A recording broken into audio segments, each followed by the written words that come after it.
Currently, international transactions are settled almost exclusively with the world's reserve currency US dollar. This way, the dominant position of the dollar, in the oil business also called Petro-Dollar, is not only solidified, but each payment in dollars also represents an indirect tribute to the US empire. The Central Bank of Russia has more than doubled the acquisition of gold reserves during the last decade. 1,250 tons of gold were added in order to become more independent from foreign currencies, particularly from the US dollar, in light of Washington's anti-Russia policy. Brazil and Uruguay have switched their bilateral trading from US dollar to their national currencies, real and peso, in order to shape old mechanisms in a more economical fashion and to get rid of the regulations imposed by the USA. In 2017, China started paying for all imports in yuan.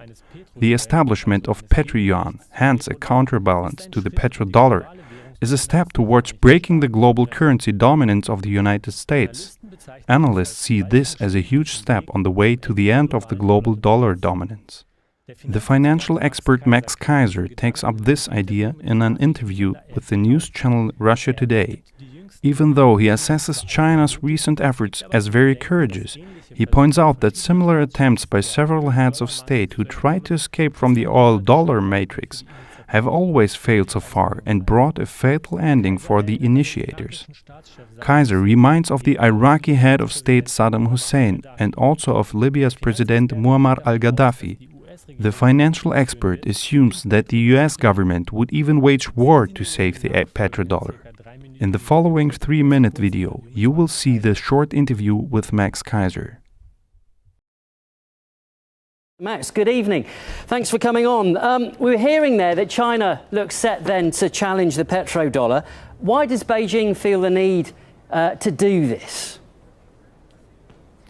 Well, first of all, they're very brave to do this because countries that have tried to exit the oil-dollar matrix have met terrible ends. Of course, Saddam Hussein wanted to trade oil in euros. He was killed.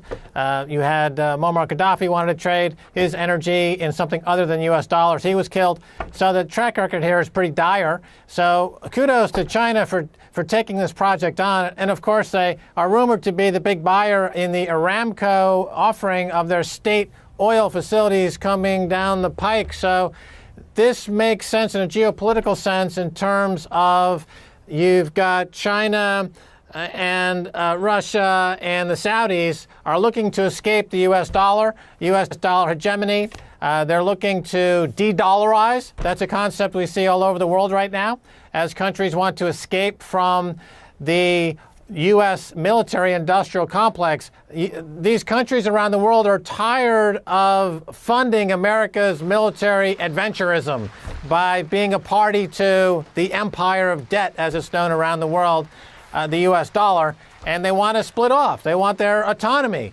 China wants autonomy. Russia wants autonomy. Iran wants autonomy. They don't want to be ruled over by the U.S. dollar anymore. So this gives them away this contract, futures contract based in yuan for oil, convertible into gold. It means that these countries can finally, and it's been in place since the end of World War II, escape the Bretton Woods U.S. dollar hegemony, empire of debt, supremacy, world reserve currency that is the U.S. dollar, and we're in a new beginning, I think. Is there anything then that the U.S. can do about this? Because it's not going to be happy that it's going to lose the petrodollar. So how would you expect it to fight back? Well, they're exactly right. They will fight back. They will start a war. Maybe they'll start a war between Japan and China. Maybe they'll start a war with North Korea. America will do anything to keep the U.S. dollar as world reserve currency. They will invade a country like Afghanistan. They'll stop at nothing because this is the basis of the U.S. empire. It's not land-based. It's not based on material goods. It's based on rent seeking. It's based on lending dollars, getting that income, and then when countries can't pay, they dismantle the assets and take them over. We saw in Latin America, South America. This is how America built its empire. The countries that are resistant to America's financial cartel are Russia, China, Iran. So now they figured out, you know what, we're going to split off from the dollar, and they can do so with this new contract. And they're embracing cryptocurrencies.